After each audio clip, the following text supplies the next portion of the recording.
Today हमारा lecture जो है class 9th chapter number 4 study of cells and tissues lecture number 4 है। Today हमारा टॉपिक है relationship between cell function and cell structure. इससे पहले हमने सेल स्ट्रक्चर्स पढ़े हैं। सेल के स्ट्रक्चर्स में कौन सी चीज़ें होती हैं, अब हम उसके डिफरेंट सेल्स के डिफरेंट फंक्शंस यहाँ पे डिस्कस करेंगे। तो सबसे पहले हमारे यहाँ है root hair cells. The root hair cells are the extension of epidermal cells. Root hair cells present कहाँ होते हैं? प्लांट सेल के अंदर, एपिडर्मस में। The root hair cell is long, narrow, provides large surface area. काम इनका क्या होता है? Absorption of water and mineral salts from the soil. Soil जमीन से क्या लेना? वाटर और मिनरल लेना। रूट हेयर सेल्स का काम है। दो टाइप्स के होते हैं, एक होते हैं जाइलम, दूसरे फिलियम होते हैं। तो यहाँ पे जाइलम का काम क्या होता है? वाटर और मिनरल्स लेके आना और उन्हें मूव आउट करना। फिलियम का काम क्या होता है? Food across the plant, food transfer करना होता है काम। उसके बाद रेड ब्लड सेल्स, जिन्हें हम आरबीसी कहते हैं, ये कहाँ पे होते हैं? Red blood cell present in animal cell without nucleus, इनका कोई न्यूक्लियस नहीं होता। डिस्क शेप्ड होते हैं, बाय कॉनकेव होते हैं ये सेल। इनका फंक्शन क्या होता है? डिफ्यूजन करते हैं और फास्टर करते हैं, डिफ्यूजन करते हैं और ब्लड बनाते हैं। रेड ब्लड सेल्स का होते हैं कहाँ पे? बोन मेरो पे होते हैं। हेमोग्लोबिन बनाने के लिए बहुत ज़्यादा हेल्प आउट करते हैं और डिफ्यूज होते हैं सेल के अंदर। The cell is an open system. अभी हम यहाँ पे आपको 3 सेल्स की, इससे भी ज़्यादा सेल्स हैं। जैसे मैं एक एग्जांपल आपको नर्व सेल का दे दूँ। नर्व सेल फंक्शंस करते हैं न्यूरॉन्स के, नर्वस तक रिसेप्टर्स होते हैं उनके। यहाँ पे अभी हम स्टडी करेंगे the cell is an open system. An open system is one which is separated from its surroundings by boundary that allows transfer of material across. Open system एक ऐसा सिस्टम है जो अपने सराउंडिंग से अलग हो। Cell is in open system because cell separate करता है अपनी सराउंडिंग्स को, अपनी एग्जिस्टेंस को, एनर्जी को। It takes up food, oxygen, water, salt for survival, growth, division and energy for metabolic process के लिए। It removes waste products, secretions and energy in the form of heat. वो क्या करता है? रिमूव करते हैं एक्सेसिव मटेरियल्स, सीक्रेशंस, हीट की सूरत में। अभी सेल्स की 2 टाइप्स होती हैं, एक हम कहते हैं प्रोकैरियोटिक, दूसरा यूकैरियोटिक सेल। ये मैंने आपको शॉर्ट इंट्रोडक्शन इन दोनों का कराया है। प्रोकैरियोटिक सेल्स वो होते हैं जिन पे कोई ट्रू न्यूक्लियस फॉल नहीं करता और ज़्यादातर साइनोबैक्टीरिया बैक्टीरिया होते हैं, और यूकैरियोटिक प्लांट्स, एनिमल्स, फंजाई होती हैं। प्रोकैरियोटिक सेल लेक न्यूक्लियस, उसके अंदर न्यूक्लियस नहीं होता, लेकिन हाँ डीएनए उसके न्यूक्लियोइड में ज़रूर मौजूद होता है।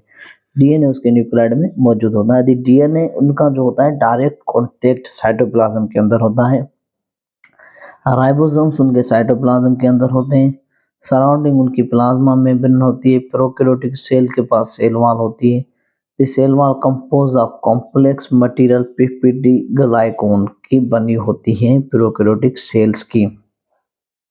यहाँ पे आप देख सकते हैं प्रोकैरियोटिक सेल बैक्टीरिया का कैप्सूल स्ट्रक्चर है, उसका डीएनए, आरएनए, प्लीफिलेजियम, यानी कि कोई ट्रू नहीं होता, ये फैला मटेरियल होता है। As compare to eukaryotic cell, जब आप उसकी डिटेल स्टडी करेंगे उसमें हर चीज़ एक कायदे से होती है। उसमें न्यूक्लियस होता है, न्यूक्लियस के अंदर उसके डीएनए कॉइल्ड होते हैं, आरएनए मौजूद होता है, वो साइटोप्लाज्म में फ्री मूव नहीं करते। कंपोजिशन और कुछ यहाँ पे डिफरेंस है, जैसे प्रोकैरियोट्स में बैक्टीरिया और सिर्फ साइनोबैक्टीरिया आते हैं। यूकैरियोट्स में all remaining 3 classes fungi, plants, protista और एनिमल्स आते हैं। Have no nucleus, DNA coiled होता है, न्यूक्लियस होता है, डीएनए से न्यूक्लियस मेम्ब्रेन के अंदर बाउंडेड होते हैं। डीएनए डायरेक्ट कांटेक्ट, यहाँ पे डायरेक्ट कांटेक्ट नहीं होता। No membrane bounded organelles, organelles होते ही नहीं है। यहाँ पे मेम्ब्रेन बाउंडेड ऑर्गेनल्स प्रेजेंट होते हैं। राइबोसोम्स यहाँ पे स्मॉल साइज होते हैं, फ्रीली स्कर्टेड साइटोप्लाज्म में घूमते हैं। यहाँ पे राइबोसोम्स लार्ज होते हैं, फ्री भी होते हैं, रफ एंडोप्लाज्म के साथ अटैच भी होते हैं। इनकी सेल वॉल पेप्टिडोग्लाइकॉन की बनी होती है, सेल्यूलोज नहीं होता इन पे। सेल वॉल प्लांट सेल की सेल्यूलोज की बनी होती है, फंजी की चिटिन की बनी होती है। प्रोकैरियोटिक कंप्लीटली स्मॉल साइज होते हैं, eukaryotic comparatively large size of cell होते हैं। एक ये भी डिफरेंस होता है साइजेस का। और एक जो प्रॉपर आप कह सकते हैं मैकेनिज्म है सेल का, वो मिसिंग होता है प्रोकैरियोटिक सेल के ऊपर। अब relationship between cell size and shape and surface area to ratio.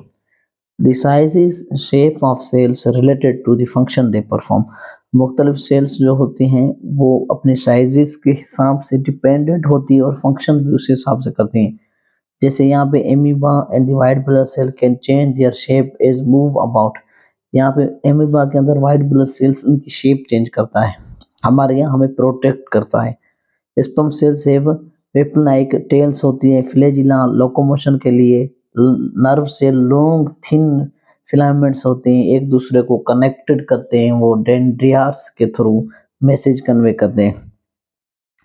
Why are the most cells are so small? Most animal cells are extremely small, regard ranging diameter उनका 10 से 30 micrometer तक होता है। ऐसा क्यों है? तो understand why you first realise, हमें ये जानना होगा सेल जो है वो कॉन्स्टेंटली वर्किंग करते हैं, दे डोंट ब्रेकिंग, वो मॉलिक्यूल्स को ब्रेक आउट करते हैं, प्रोड्यूसिंग एनर्जी करते हैं। ईच सेल मूव क्विकली करते हैं प्लाज्मा से, तो ए स्मॉल साइज उनको हेल्प आउट करती है डिस्टेंस कवर करने पे, दूसरे फंक्शंस करने पे, ट्रेवल करने में। एज अगर वो लार्ज होते तो can't move freely in human body, उनको बहुत ज़्यादा तकलीफ होती और उनसे ज़्यादा हमें तकलीफ होती, क्योंकि बिलियंस ऑफ स्मॉल सेल से हमें पता नहीं चलना उनका इतना इफेक्ट। आप अगर अंदाजा करें, अगर इतने बड़े सेल हों वो रिकवर कैसे हों, फिर तो ह्यूमन किसी डिजीज में रिकवर ही नहीं हो पाएगा। इसलिए साइज रेशियो जो है वो बहुत ज़्यादा इम्पोर्टेंट होता है। मेटाबॉलिक एक्टिविटीज रिक्वायर करने के लिए इनकी एफिशिएंट चाहिए होते हैं, मेम्ब्रेन होती है, ग्रो बिगर सेल्स होते हैं, इंटरनल वॉल्यूम इनका इनलार्ज होता है, सेल मेम्ब्रेन की एक्सपेंड होती है beyond certain limit, surface area available to pass material is enough to perform rapid exchange, the surface area to volume gets smaller, cell gets larger होते हैं। ये आप एग्जांपल से समझे, क्यूब सेल जो होता है 3 माइक्रोमीटर का होता है, 27 तक जाता है, और स्मॉल सेल टेकिंग जो होते हैं वो उसमें बहुत ज़्यादा होते हैं, 27 स्मॉल सेल्स उस एक जगह पे आ जाते हैं। इसलिए हम कहते हैं पॉसिबल रेशो एफिशिएंट होते हैं बहुत ज़्यादा ये इन साइज के ऊपर डिपेंडेंट में। Surface ratio because cell gets less surface area and its for size, छोटे होते हैं सेल्स तो वो सरफेस एरिया इतनी ज़्यादा कवर कर नहीं पाते हैं, और not enough material two membrane fast करें उस चीज़ को। तो पहली वजह तो ये थी कि सेल की साइज छोटी क्यों है, क्योंकि उन्हें मोर इफिशिएंट बनाया उनके फंक्शन के लिए। और उनका वॉल्यूम कम क्यों, उनका वॉल्यूम इसलिए कम है, अगर उनका वॉल्यूम ज़्यादा होगा तो they do not work well is now, वो उस तरह काम नहीं कर सकेंगे जिस तरह अभी करने हैं। Passage of molecules into cell and cells, molecules कैसे पास होते हैं, मॉलिक्यूल पास होते हैं out of the cell, inside of the cell, fluid environment में होते हैं, सॉलिड होते हैं, नॉन सॉलिड होते हैं। वो कैसे मूवमेंट करते हैं, सेमी परमेबल मेम्ब्रेन होती है सेल के अंदर बेसिकली, उस सेमी परमेबल मेम्ब्रेन की वजह से ये मूवमेंट करते हैं आउट और इन। मॉलिक्यूल्स इन और आउट मूवमेंट सिर्फ इसलिए पॉसिबल है कि उसके अंदर मेम्ब्रेन होती है। And this type of movement molecules move from regions higher concentration to lower concentration. Down concentration से अगर ऊपर जाएंगे तो बहुत ज़्यादा हमें एनर्जी रिक्वायर होती है। यहाँ पे कुछ